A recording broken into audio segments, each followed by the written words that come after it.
Hello, and thank you for joining us at the Collabo Conversation for this discussion for the next 45 minutes, which will be about a revival towards a new Indian Green Deal. And I think you'll find that maybe this is a somewhat optimistic title, at least in my point of view, where we're making certain assumptions embedded in the title. First, that there will in fact be a revival, whether in the Indian economy or globally in the kind of time frame that we're talking about. And secondly, that it will be a revival that will be green in a particular sense, which in the sense that we will be able to see renewed interest in sustainable infrastructure, in renewable energy, in all the various fields of the economy that are forward-looking, will help countries like India meet their Paris Agreement targets and so on and so forth. And because this is a Collabo conversation, of course, we will look at what this means not just for the union government in Delhi, but what it means for other very, very important actors, including state governments, including municipalities, including, because this is Mumbai that we're talking about, including financial institutions, financial players, and the private sector in general. And in order to talk about this vital subject, I'm very happy to have 4 people with us who are experts in each of their fields. Kate Hampton is the CEO of the Children's Investment Foundation, Children's Investment Fund Foundation, and is vitally interested and has been very interested for a very long time in questions of sustainable finance. Julie Becker is Deputy CEO and will soon be CEO of the Luxembourg Stock Exchange, and also helped set up a path-breaking initiative called the Luxembourg Green Exchange, which hopefully she'll tell us a little about. Geraldine Ang is here from the OECD, which is, as The Economist magazine calls it, a think tank, but has been deeply involved in the research that has brought us to this point where we understand how sustainable finance works, especially across international borders, which is very important for us in India, and will perhaps tell us a little bit, along with Julie, on what the EU thinking is now that they have taken the lead in setting norms for sustainable finance. And finally, Shloka Nath, who has been head of sustainability at the Tata Trust for a while, but is also now very involved with a consortium of people who are interested in India's climate trajectory. And so she'll be able to give us a lot about the perspective of Indian private capital and Indian philanthropy and what's going to be happening here. Broadly, we want to talk about, over the next 42 minutes, the structure of the green revival, how and why it could happen, and what role financial institutions, private sector finance, and subnational governments in general could play in the movement towards a green transition. And I'm going to start with you, Julie, if I may. Could you tell us a little bit about why you think sustainable finance and global private capital in particular is essential to help countries like India move towards a green transition? Thank you very much, Mihir, for your kind question, and thank you for this invitation to this interesting conversation. Good afternoon, all. As you said, Mihir, across the world, nations are now committing to the global goals, and India in particular as well, as it was recently on Monday repeated by the Prime Minister, to ensure sustainable development and a fairer and more inclusive world for everyone. But if we are to reach these global goals, finance needs to be part of the solution. As the Vice President of the European Parliament said back in 2018, when they launched the EU Action Plan on financing sustainable growth, without money, you can dream, but with money, you can act. And that's why finance is really crucial. The transition to a low carbon and inclusive economy requires significant funding, and public money alone will not suffice. So this is why we need to reorient capital flows into sustainable development projects, and only capital markets funding have the depth and the liquidity to fund the sustainable development goals and the COVID-19 recovery. The companies and governments all over the world, and in India in particular, are expected to support the transition to a low carbon economy and to contribute to the fight against climate change, but for this, funding again is needed in this transition. And at the same time, more and more investors want to understand where their money is going and how to contribute to an environmental or social impact through their investment. beyond the financial return. In Europe in particular, but I understand that Geraldine will talk more in details about that, but some investors have even to demonstrate how they take ESG into consideration based on new regulations, and some of them will enter into force in March 2021. They have to demonstrate how they take ESG into consideration in their investment policy. Even retail investors are even invited now to express their sustainability preferences in their financial advisors. So investors need social, green, and sustainability financial products to invest in, but we clearly lack that kind of products. So connecting national issuers, Indian promoters of that kind of project, environmental or social projects that are needed to reach the sustainable development goals with international investor community makes a lot of sense and is really crucial. And that's clearly the role of an exchange, an international exchange like the Luxembourg Stock Exchange. But what we did really as a contribution to the UN SDGs and the Paris Climate Agreement back in 2016, we established the Luxembourg Green Exchange, or LGX, the first platform entirely dedicated to green, social, and sustainable finance instruments. And today, we are extremely proud to display more than 900 green, social, and sustainability bonds for a total amount of almost 470 billion US dollars. So this is quite impressive, and because our overall ambition was to promote the sustainable finance agenda and also to finance and facilitate investments in projects that have a positive impact on society. And to give really more concrete examples to understand how we contribute through green bonds, for instance, to finance that kind of sustainable projects, the money can help expand electricity network in African countries, build railway connections in China, hospitals in Southeast Asia. It helps improve the quality of water and sanitation in Latin America. And if I can give you a real concrete example of one green bond issued by the World Bank and listed in Luxembourg, it raised funds to provide electricity to isolated communities in Peru. And thanks to the investment in photovoltaic systems, 43,000 rural households have access to electricity. That means a total of 174,000 people. And there are so many projects that could make a difference. All they need is money. And to create momentum, investors need to understand where their money is going. Simple investment for return, financial return only, are no longer good enough. And so international cooperation is very important, is a very important part of meeting those global targets for climate change and sustainable development, and especially when it comes to bringing Indian issues to the attention of the international investors. And that's why in 2020, we signed 2 memorandum of understanding with both the State Bank of India and also the India International Exchange. These agreements aiming to promote ESG and green finance in the Indian market, among other channels of cooperation. And they also aim at creating convergence of language and standards globally, which is crucial for sustainable finance to thrive and the SDGs to be reached.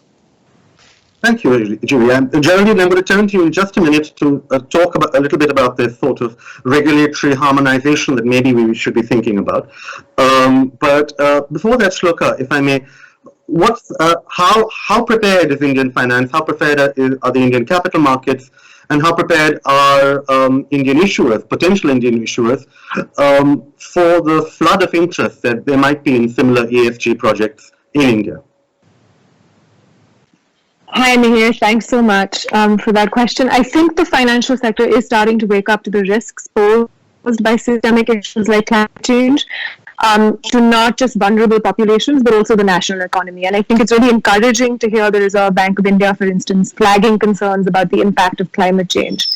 Something that really stands out for me is this sort of contradictory or this tension that exists right now, that the finance industry needs to reorient itself in 2 different ways, for instance. So in India, it needs to not only internalize climate risk assessment in its investments as well as its financial products, but it also needs to identify green investment opportunities for cleaner and sustainable infrastructure assets as well as businesses. And I think this is where the government could take the lead, for instance, in really ushering in this transition. there are a couple of options that come immediately to mind. There is an opportunity to create a green finance task force, for instance. This is something that the UK government has done with the City of London, but we could do this for India.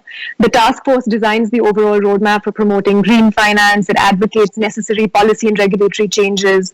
They're promoting the City of London, for instance, as a green finance hub.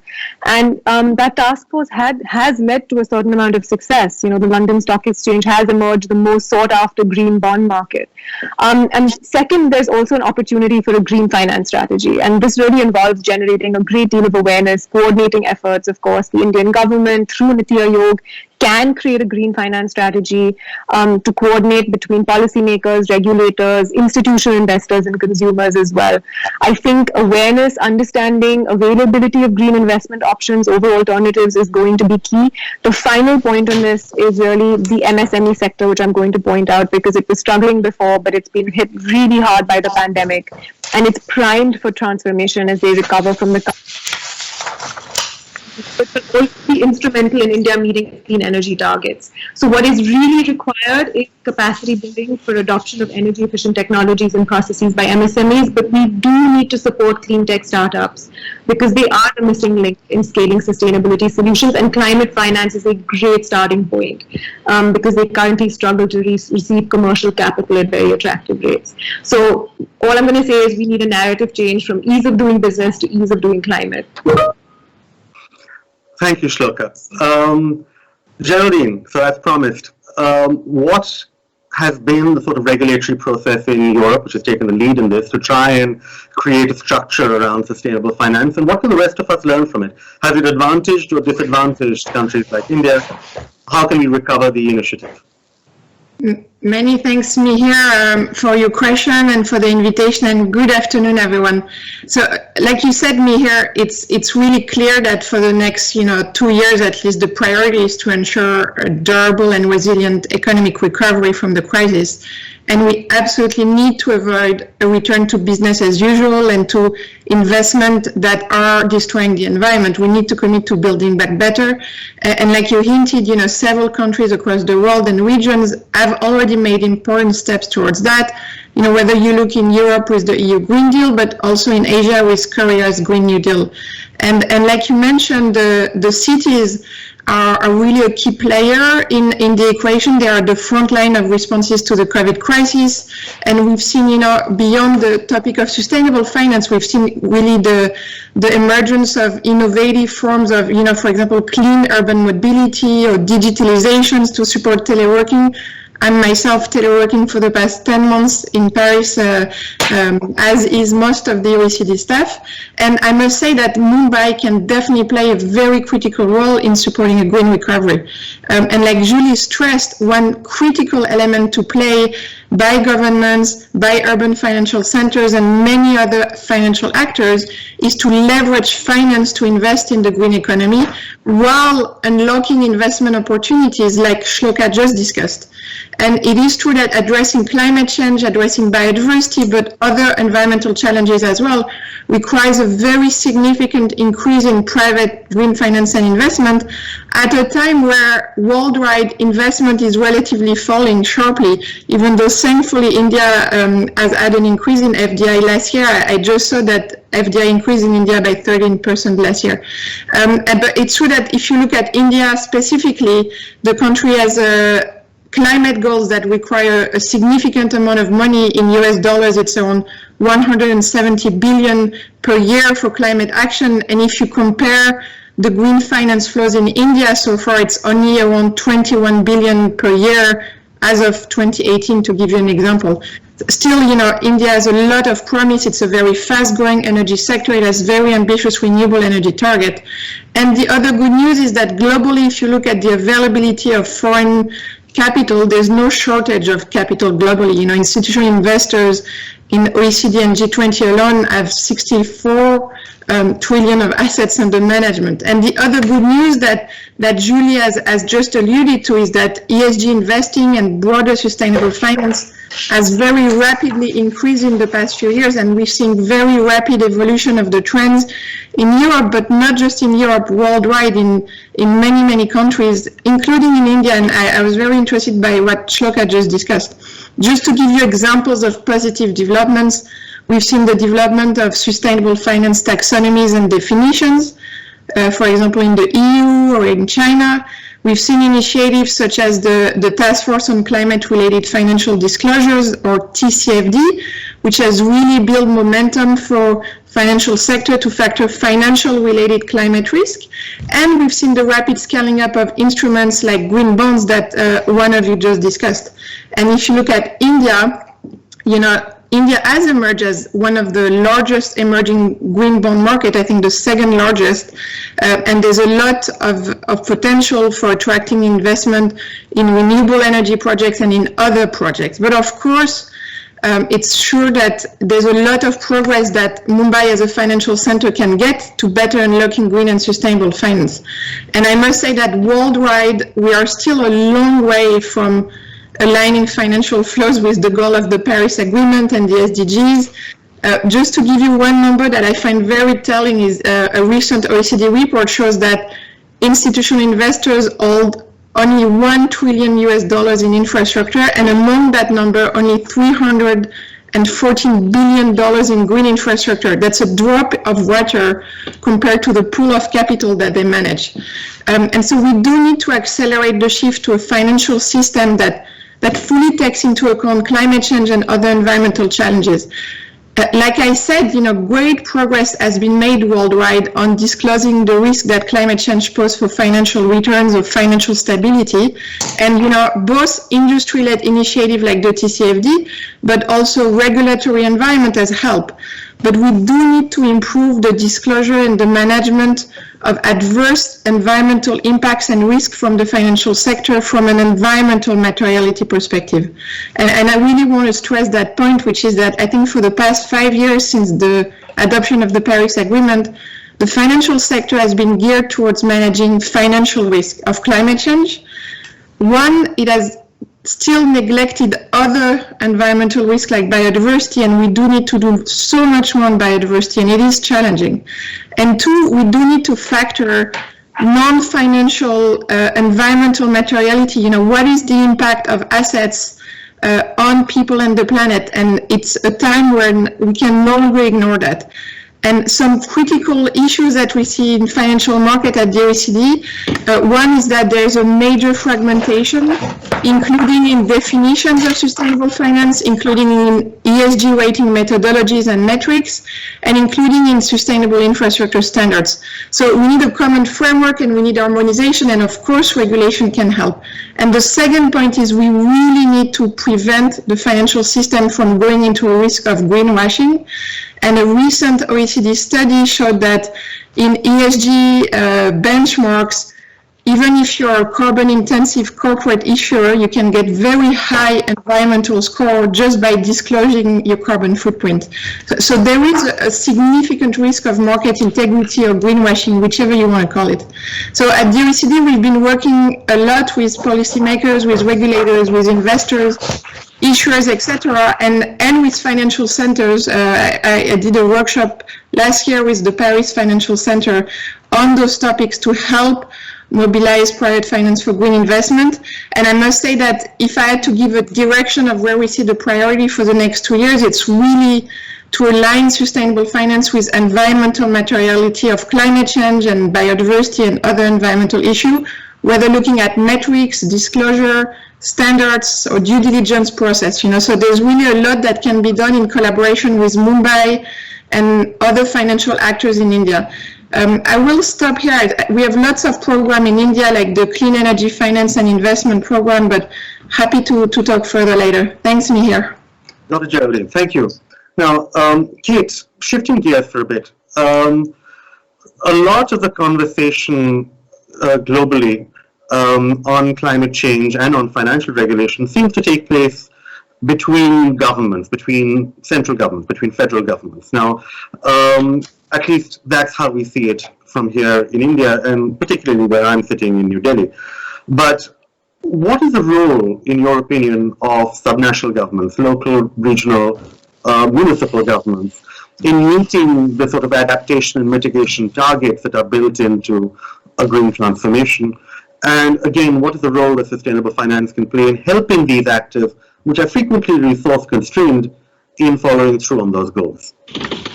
Thanks, Mihir, and it's a great conversation so far. So to take it to the local and regional level, which by the way is crucial, because when you look at both the low carbon transformation and you look at resilience and you look at just transition and equity issues, the role of state and local governments is going to be absolutely crucial. A lot of the infrastructure investment, particularly in countries that are urbanizing as rapidly as India, is going to be really, really important. And making sure that cities are in fact attractive locations for sustainable finance in a very competitive international market will be important.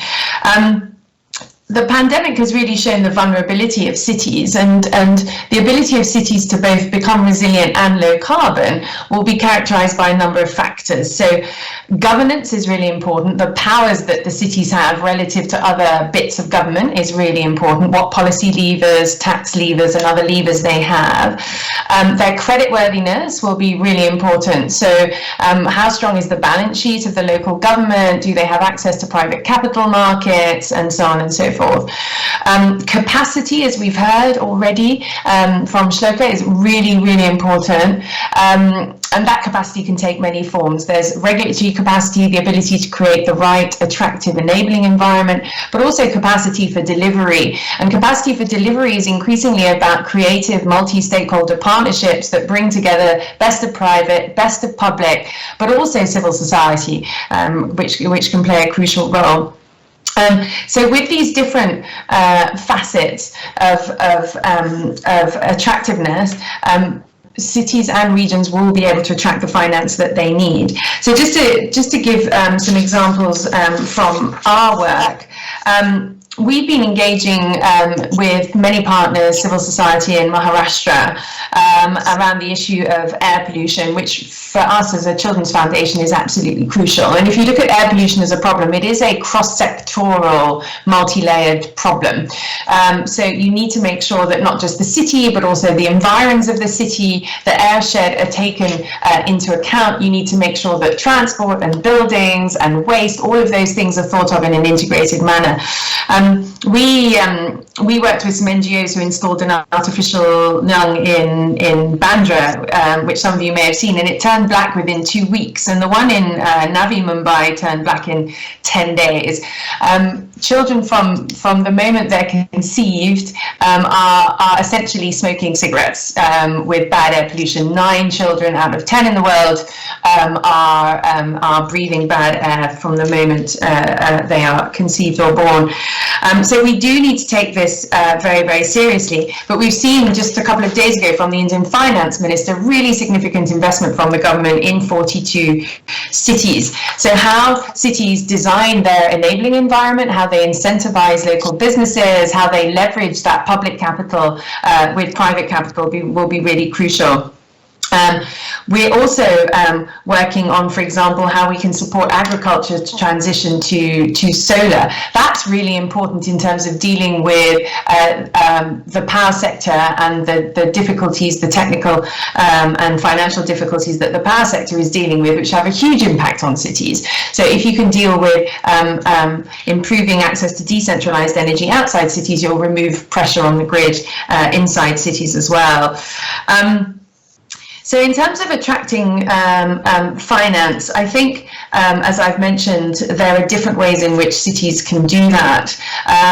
And I think there are a number now of really interesting collaborations across cities globally, which are feeding into the framing of the international conversation. So I was really excited to see that Mumbai had rejoined C40, for example. The C40 Cities Network is a prime example of an entity that's operating at multiple levels to engage in this conversation and help its cities both make the case with national governments for the kinds of access to finance that they need, the kind of regulatory environment that they need to thrive, as well as sharing practices between cities. So there was a COVID recovery task force set up by a number of cities, which is looking at how to improve mobility, sustainable mobility, getting people out of cars, following the pandemic. So those kinds of initiatives are really, really important. Best practices can be shared very, very rapidly across cities.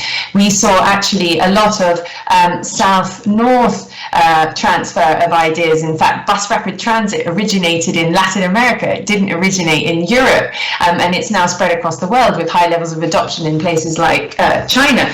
So lots of innovations from Indian cities could benefit the world and vice versa.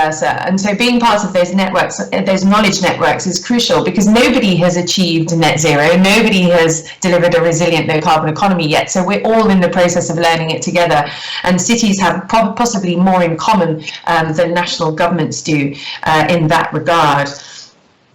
We also need to think about the equity dimension, and I think local and regional governments have a particular role to play, because the economic geography of transition is really, really important. Having a conversation at the macro level that the green transition will deliver more jobs is all very well and good, but if you're a local decision maker, you need to know how it's going to affect your population in the near term.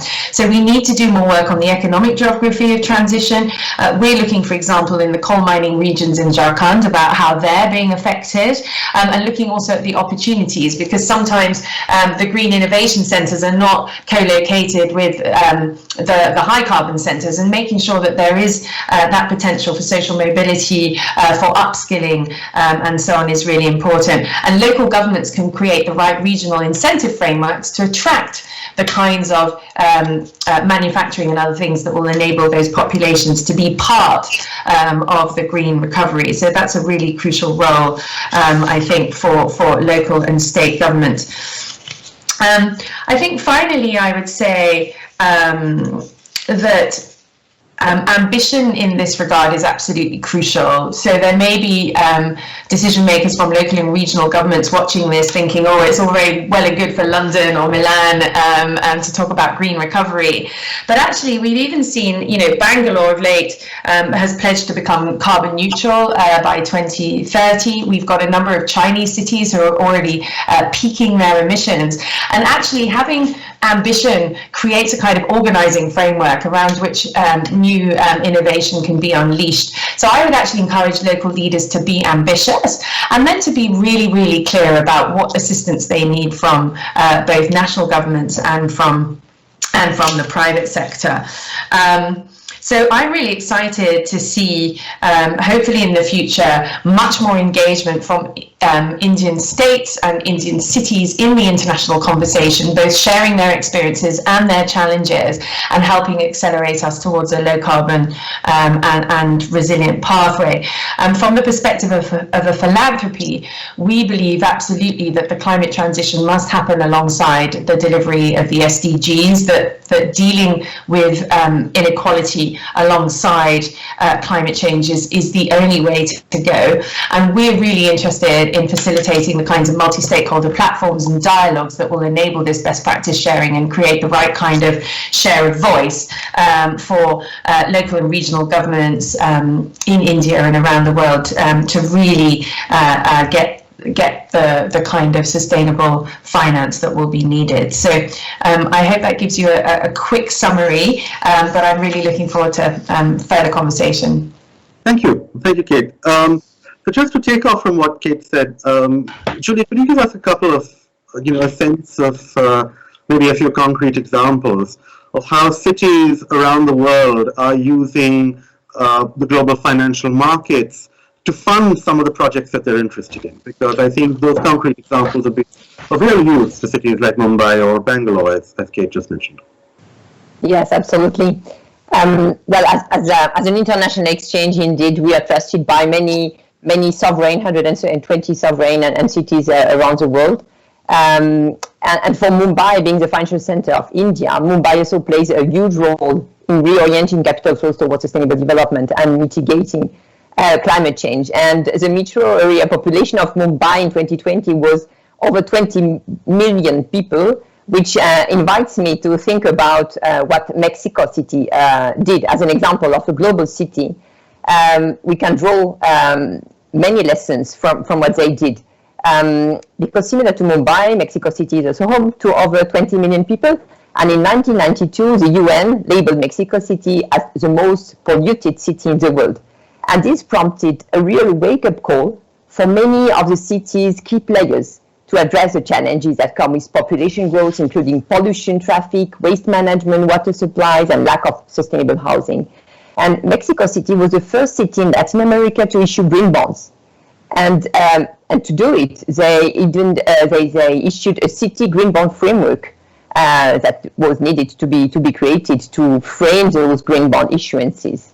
And we are very proud to count the United Mexican States as an issuer at Mexico with 40 securities currently listed on our exchange. And the last one includes the 750 billion euro SDG bonds. So the first countries in the world issuing this SDG bond displayed on LGX last September 2020, which intends to contribute to 5 main environmental objectives: climate change mitigation, sustainable use of natural resources, natural resource conservation, biodiversity conservation, as it was mentioned very, very importantly, and pollution prevention and control, but also 9 main social objectives. And as it was just said by Kate, this is also extremely important. So equal access to quality basic services, education, healthcare and water, access to financial services as well, access to basic infrastructure, employment generation, food security, poverty reduction, and socioeconomic advancement and empowerment.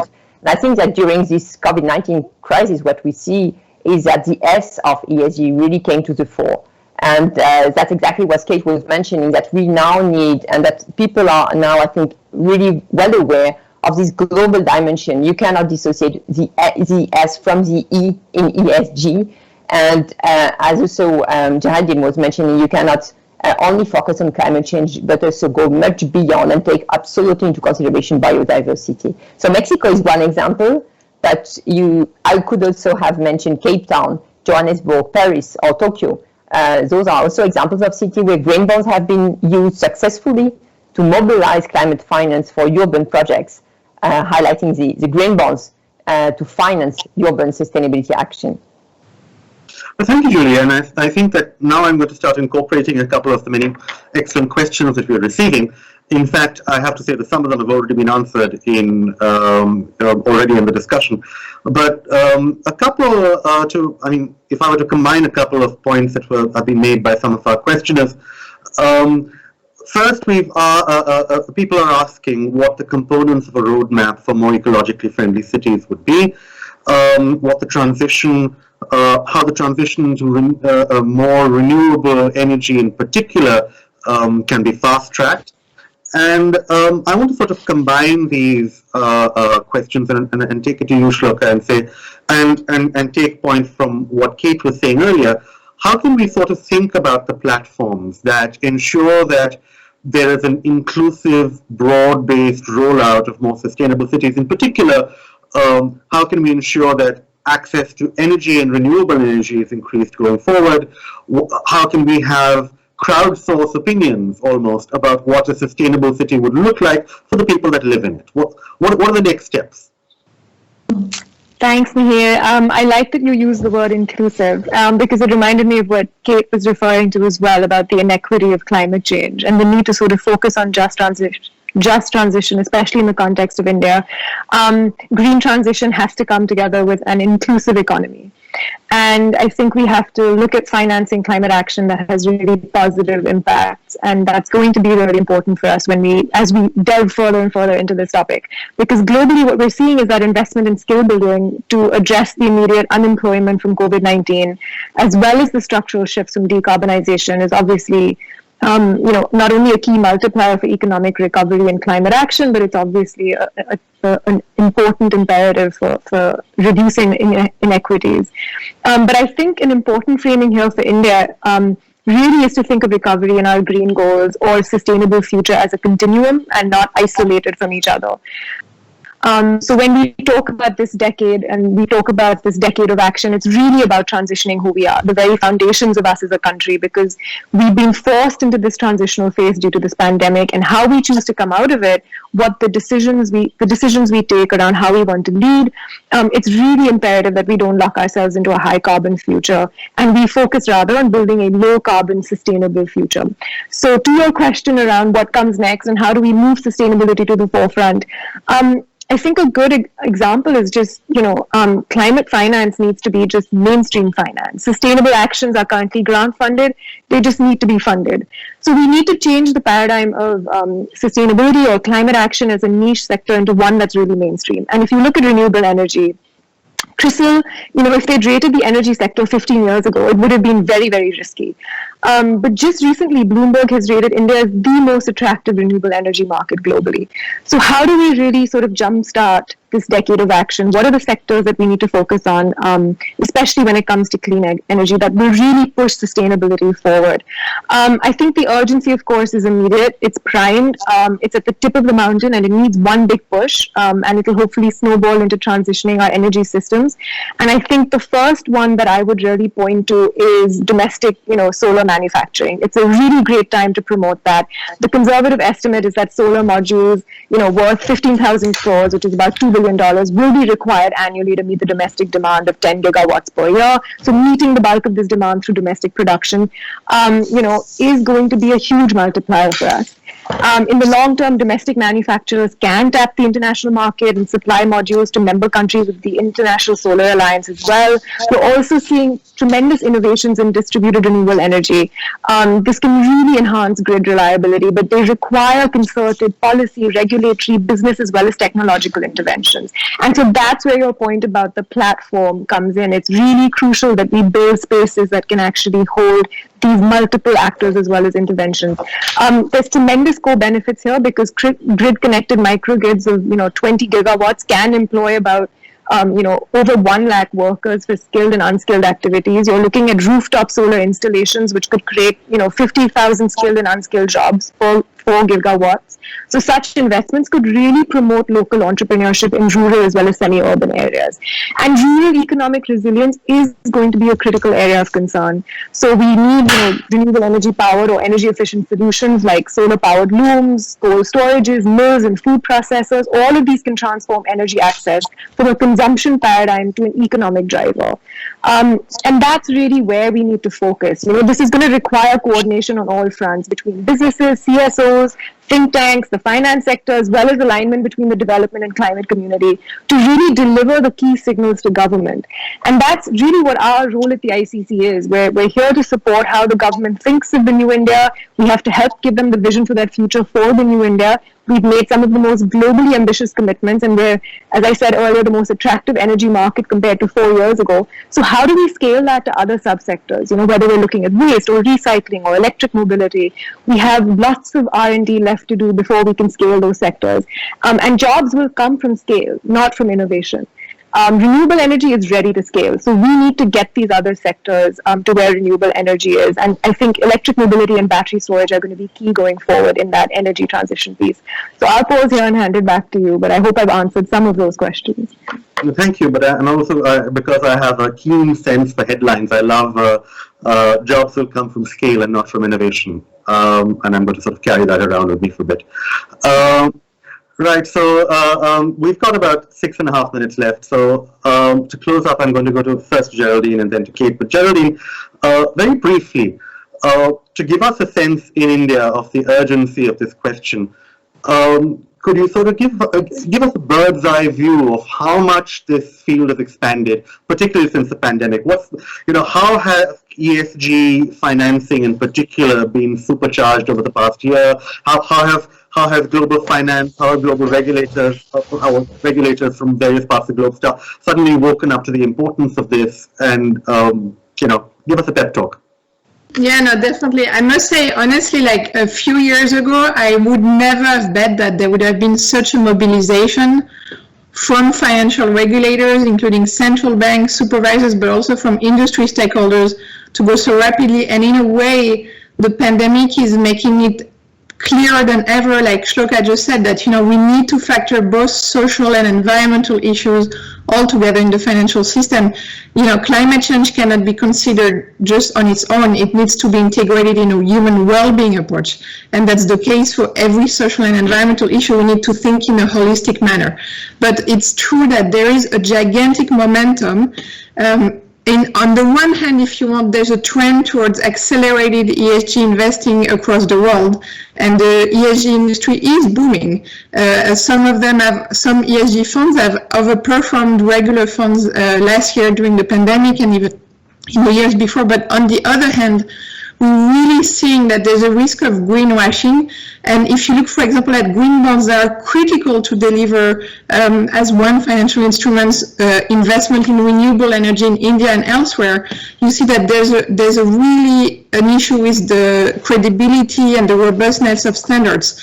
And it's the case for every single asset class. And let's not forget that beyond just index investing or beyond just green bonds, one critical asset class that will be necessary to address climate challenge is to increase direct or co-investment in green infrastructure projects. Because green bonds are great, but most of the time they're not creating a pipeline of bankable projects, like Shloka said. You do need to improve the enabling conditions in the countries to make it attractive, address the capacity building issue that Kate mentioned, both on the investment, regulatory, but also on the finance side. But you need to create a pipeline of bankable projects, and you need to convince investors to take the risk to invest directly in those projects, whether banks as project finance or institutional investors as co-investors.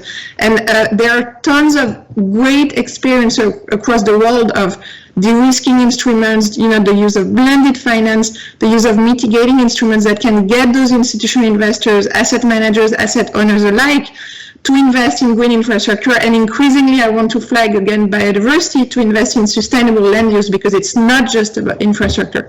We are seeing a great momentum in the financial system, but we really, really need to be robust in our definition, in our understanding of what constitutes green while factoring social issue. Thanks, Mihir. Thank you, Geraldine. And to close off, Kate, something what Geraldine has just said about openness to blended finance in particular, I think we've seen a lot of that, particularly over the past year from the union government, and in the budget that was just presented, which you referred to a couple of days ago. We could see that this is a major push point for the federal government going forward. But just to close us off at the Collabo Conversations here, how can we sort of integrate the global and the local here? We're talking about how can subnational participants, the private sector based out of cities like Mumbai, become a part of the global conversation and increase global and national ambitions on climate change? Yeah, so in a couple of ways, I think, to be brief, number one, cities have a collective bargaining power, which I think is incredibly underused, and that's vis-a-vis private suppliers as well as with their national governments and financial institutions. So I think cities need to be getting together and doing procurement together, which can stimulate things like green steel for construction. They can get together to lobby governments for better powers, tax-raising powers and regulatory powers. They can get together to share capacity, and they can also transform the international conversation. I think we're at a huge reset moment following the pandemic. It's pretty clear that the international financial architecture is not fit for purpose. The right stakeholders are not at the table. It's still the Bretton Woods institutions. The governance of these organizations needs to be transformed. The level of access that citizens and local governments and other actors have and share of voice is absolutely crucial. So I think now is the time for cities and regions to stand together and shout very loudly that they need access to finance, that they can develop really exciting pipelines of projects. And I think the capital, to Geraldine's point, is there, but unfortunately this hasn't been sufficiently mainstreamed. So we need the very, very strong incentives from prudential authorities and from regulators to mainstream, so that we're not really talking about ESG anymore, we're talking about transition finance. And we're not just talking about the green sectors, we're also talking about transitioning the brown sectors and making sure that there's strong external environmental and social validation of the transition transition plans of those industries. That's going to be crucial to enable finance to continue to flow and help transition those populations. So I think cities are increasingly important in the conversation through mechanisms like the C40, but I think a lot more can be done in terms of attracting grant finance to develop these very crucial project pipelines and build capacity, but also just to get access to financial instruments that are currently the purview of mostly sovereign governments. Thank you. So that's all about creating capacity in cities like Mumbai, and creating an inclusive framework that allows them to move forward in becoming major participants in the movement towards climate change. Thank all of you towards the green transition. Thank you all. Thank you, Julie. Thank you, Shloka. Thank you, Kate. Thank you, Geraldine. And thank you all for listening and for joining us in this very important conversation. And that's all from us at the Collabo Conversation. Thank you. Thank you very much.